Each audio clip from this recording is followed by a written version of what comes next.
Okay, welcome everybody. Hi. Well, this is Julian.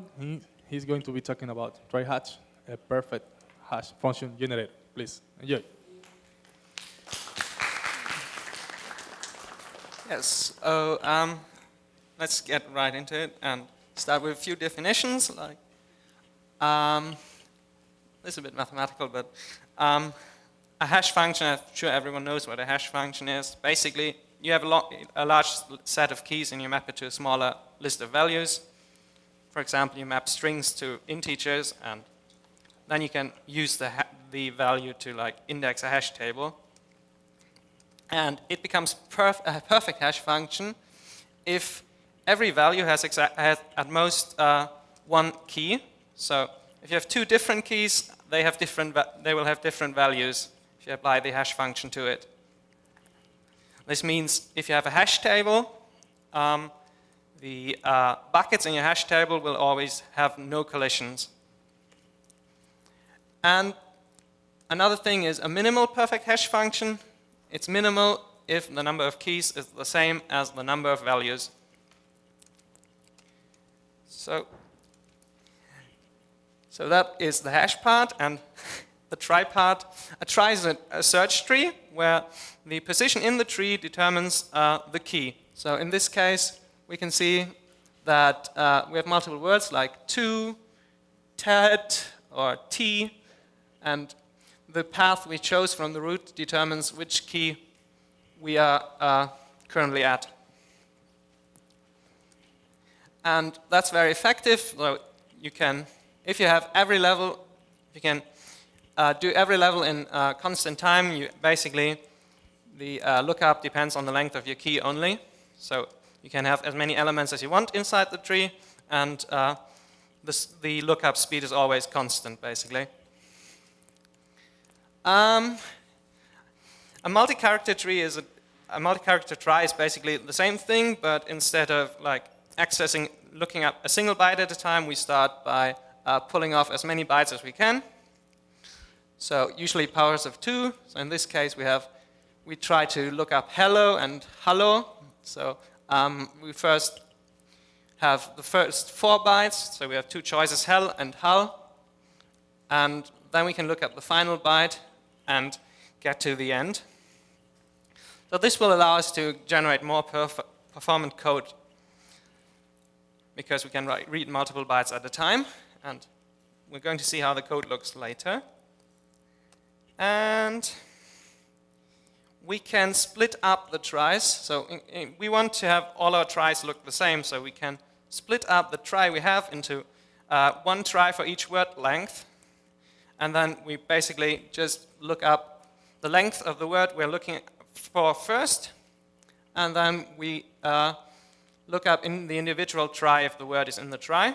So basically, if we have hello, hello, and hola, we first check if the length is 5 or the length is 3. And then we can look up the word directly in the per length trie. And the advantage here is that every trie looks the same. So like the structure is the same, so we always read the same number of bytes at each level. And we always have the same depth of the trie. So TrieHash generates minimal perfect hash functions. It's a script written in Perl, and it generates C code. It can also generate like a Unicode tree rendering, which is nice for debugging. It supports both the single byte modes and the multi-byte modes. And we have an optimized case-insensitive operation, which we're going to see shortly. I wrote it about 3 years ago as an experiment in order to understand perfect hashing.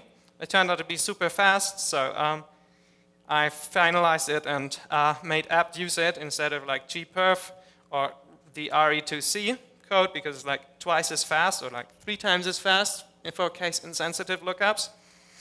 Though it was pointed out to me recently that the test suite, the performance benchmarking, might have like a bug because it's hashing the same word like thousands of times, and it might be we might be favoring the TrieHash here because of the branch prediction always being right. So it needs further testing, I think. And the cool thing is we have no loops in the generated C code. So because these individual Perl length tries always have the same structure, the same depth, we always know how long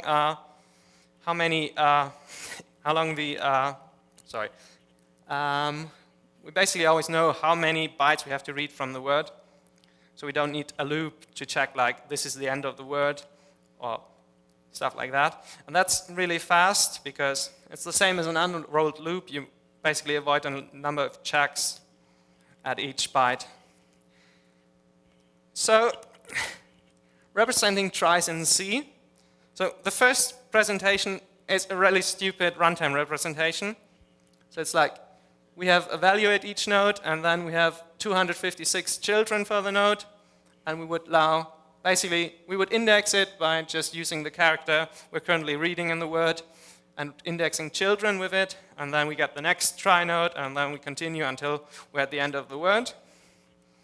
That's like really slow. So commonly at runtime you use like radix trees, which are a bit more efficient because they have smaller array sizes at the end. They have variable length arrays at the end, which means they consume a lot less memory, and you can look up stuff a lot faster because of like cache lines and stuff like that. But in this case, TrieHash doesn't actually use a runtime representation, but it compiles the try into recursive switch statements. So in this case, we're seeing a case-insensitive try represented as a switch. So in this case, the OR 0x20 sets the lowercase bit in ASCII, and then we read each individual character. We OR it with the lowercase bit, and then we simply check the lowercase. We simply compare against the lowercase characters. In this case, we can look up Ola, and if it matches, it returns Ola, and otherwise it just returns unknown, which are like enum labels, because TrieHash generates an enum for you and then returns enum values, which is quite nice. And this ORing and switching, it found a bug in GCC, because on ARM64 it inserted a completely useless instruction. So it was like, instead of 2 instructions, it had generated 3 instructions for each byte, and it was 50% slower than it should be. So ARM-HF was faster than ARM64 because on ARM-HF it didn't do that. So it was like 50% faster, which was super sad, but it was fixed in the meantime, so it should be fast now. And now, of course, you can say the switch is not really constant time because it might be using a linear search or a tree search. But these are optimizations, so if you have like every character in there, you would have an indirect branch, which means that you would compute like 256 memory addresses and then jump into that based on the character you're looking at. So the assumption here for the argument that we're still constant time is that basically these are optimizations. So we assume that they are faster than the slowest version. So we have an upper bound, which is the indirect branch version. And indirect branch version, basically, we assume that it's constant time. So the others are faster. They are not really constant time, but they're faster than the constant time version. So we can say it's effectively constant time, which means we're still looking up words depending on the length of the words and not on other properties. And now we can optimize the whole thing using our multi-byte representation. So in this case, we have to use unaligned byte access, unaligned memory access. And we can do that using GCC because it has an attribute aligned. We can generate an integer, a multi-byte integer that has no alignment. And then we can read, like in this case, we read first 2 bytes. So it's OL. And we have these strange functions or macros, one char that reads first. At the top, you see it reads, you can see here, it reads the character, it builds an integer that's 2 byte long. So it's a 16-bit integer, and it basically says at the bits 0, it should have an O, and the length of the string is 16, and at bit 8, it should have an L, and the length is 16. So it builds a endian-dependent value that we can compare against the multiple bytes we read here. And this way we can easily build on multiple architectures regardless of their endianness. So multi-byte access, unaligned multi-byte access is not always the fastest thing to do. So in this case, so some architectures don't even support unaligned memory access, like some older ARMs. But GCC would emulate that for us, and it turned out that on ARM that would be slower than using single bytes, but on other architectures, surprisingly, emulating multiple byte reads performed faster, probably because the code was smaller, because it was doing like 2 loads and then ORed it and shifted it a bit before just doing multiple comparisons. So that's quite nice, I think. And yeah, okay, I think that's it.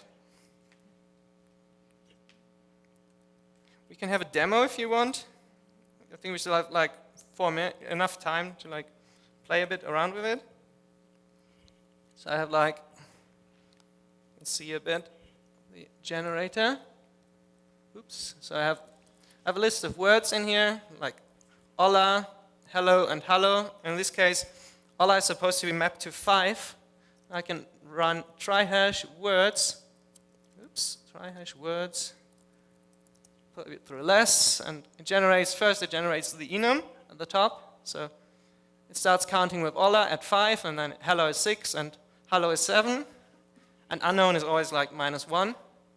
Then it generates the, oops, where's my mouse cursor? There we go. So then it generates the perfect hash function, which takes the string and the length. And here we do multiple byte reads. So these are the multiple bytes, the unaligned integer generations. And here we disable it for ARM because it's really slow on ARM. And here you can see the individual functions. So this is like the version for hola. This is perfect hash 3 because it has 3 bytes.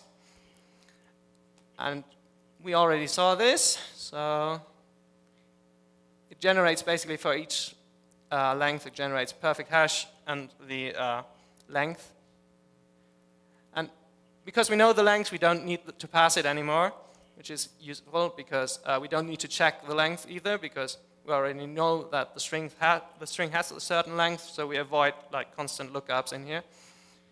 And at the end, you get a perfect hash function that does the whole switch by length first. So to show another thing, I wanted to show shortly the tree output. I can output tree. You can see it builds the trees, it restructures the trees, and then it like builds the individual trees for each word length. So that's useful for debugging if you like, want to work with it. So it's packaged and unstable, and yeah, if you want to use it, use it. I hope dpkg will use it soon, but yeah. Questions?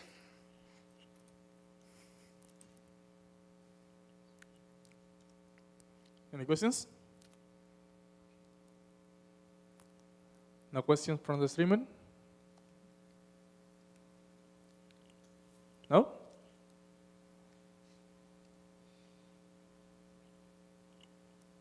Well, thank you, Julian.